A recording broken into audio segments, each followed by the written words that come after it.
Hey everyone, it's Fentony. Welcome back to the channel. Episode 5 of House of the Dragon, the wedding of Rhaenyra Targaryen and Rhaenyra Targaryen, which has been dubbed by the fans as the Green Wedding, the White Wedding, or whatever you want to call it. But no matter what, it was a massive event that edges us ever closer to the forthcoming conflict between the two factions of House Targaryen, the Greens and the Blacks, known as the Dance of Dragons. Alicent Hightower has shown her true colours, and once the king dies, many will join her.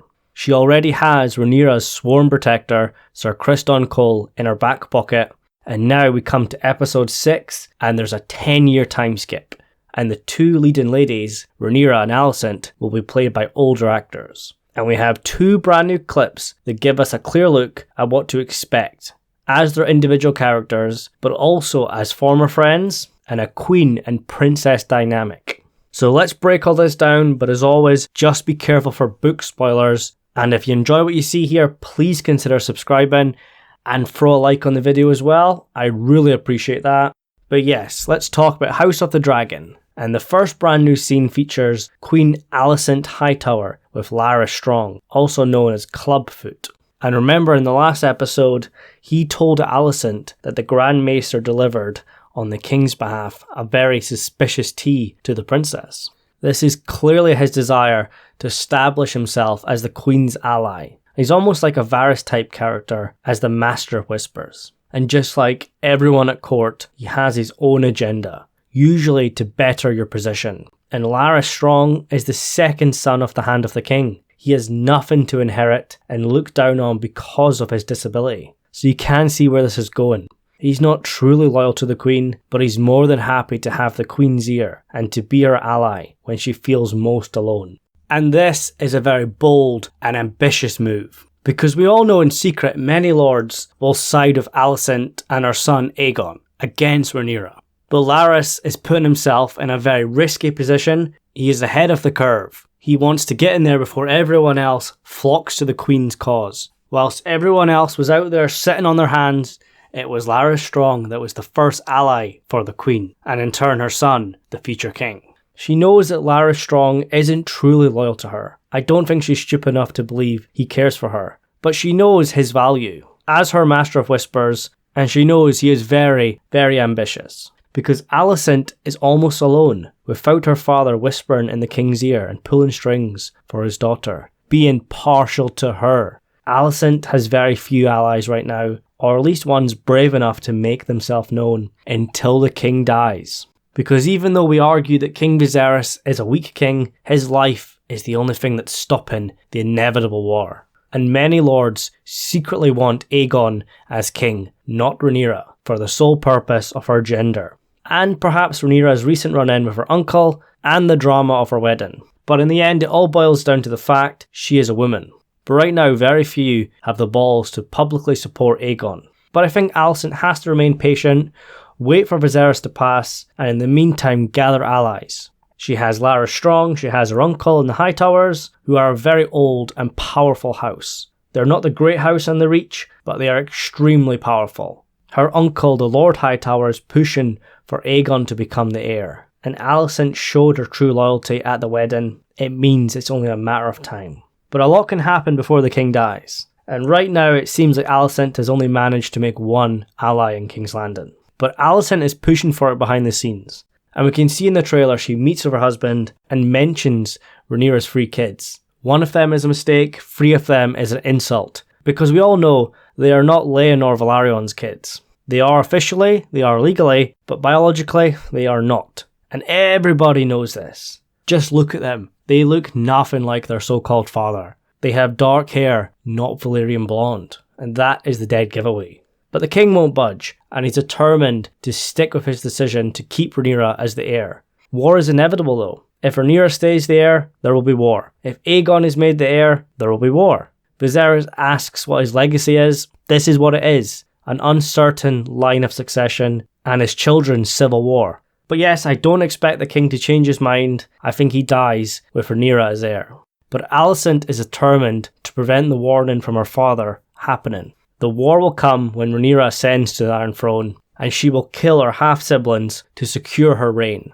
In hindsight, we can say that doesn't happen, it's not in Rhaenyra's nature, but you have to remember and put yourself in these characters' shoes. They don't know what happens in the story. But right now, it's not going well for Alicent. But it also seems like she has bettered her own political position in the last decade. As from the trailer, it seems like she is part of the small council now, but she's got no allies on it. Clubfoot is a valuable ally, but it's not enough. And I'm also very interested to see what the relationship is like between the king and queen. The king is so close to death now, we are surprised he managed to live a decade after episode 5, but it's likely the maesters are keeping him alive in a not very pleasant way. And because of his health and the fact he's able to do less now, he's gave Alicent a role on the council. And it also might be a way of trying to keep her happy. But Alicent is so done with her husband and Rhaenyra. All she cares about now is her children. She's gave birth to all 3 of the kids that she has with Viserys. It's likely they don't share a bedchamber anymore. That relationship is done. And as for Rhaenyra, she just gave birth to her 3rd child, Joffrey Velaryon. Her husband Laenor comes to see her and the new child, and he's informed by his wife that the queen wants to see the new baby. And this is very, very cruel, as Rhaenyra is in so much pain and is exhausted from childbirth. But the queen wants to see the baby to see if it looks like his father or if he's like his older brothers and has strong dark locks. And like I said, officially they are Laenor's kids and he loves them as his own, but they are not his. And we can debate whether the oldest child could be Sir Criston Cole's, whether Rhaenyra took the tea or not, but the rumour is the 3 children are Harwin Strong's kids. Everybody can see they don't have the famous Valyrian blonde hair. And even though you can't prove who the real father is, it's hard to disguise who the real father ain't. Not that Rhaenyra is trying to, and I doubt anybody will question their legitimacy, as long as Viserys is around. But once he pops his clogs, that's different. The only person that seems to question the king on this is probably the queen, because she's probably the only person that can get away with it. But Rhaenyra is trying to stay strong and not give Alicent the satisfaction, even though she should say no, I'm not doing it. And this is probably before Alicent runs to Viserys declaring this child is an embarrassment. And like I said, even though officially these kids are Velaryons by birth and name, you know secretly many are calling them bastards and abominations. And this is just more fuel to the fire for Alicent, and it can further strengthen support for her son, Aegon.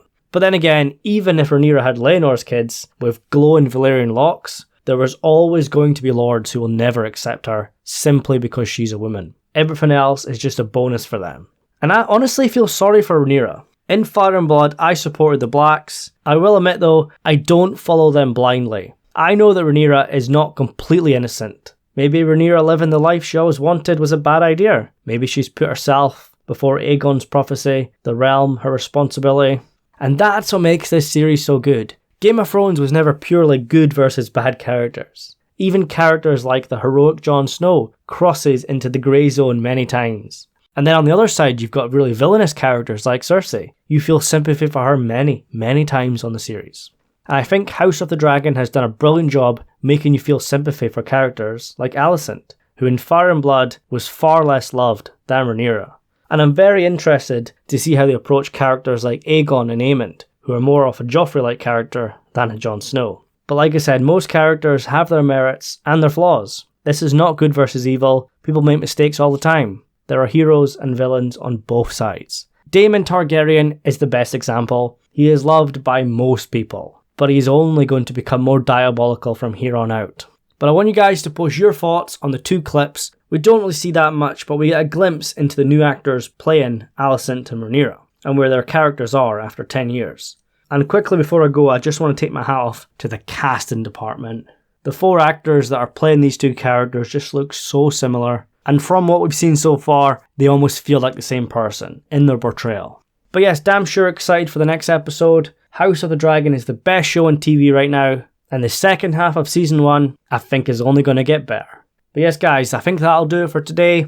If you like what you see here, go and check out some more House of the Dragon videos, and also some Rings of Power stuff as well, with the new episode dropping in just over 24 hours. But for now, thank you so much for watching, and I'll see you soon.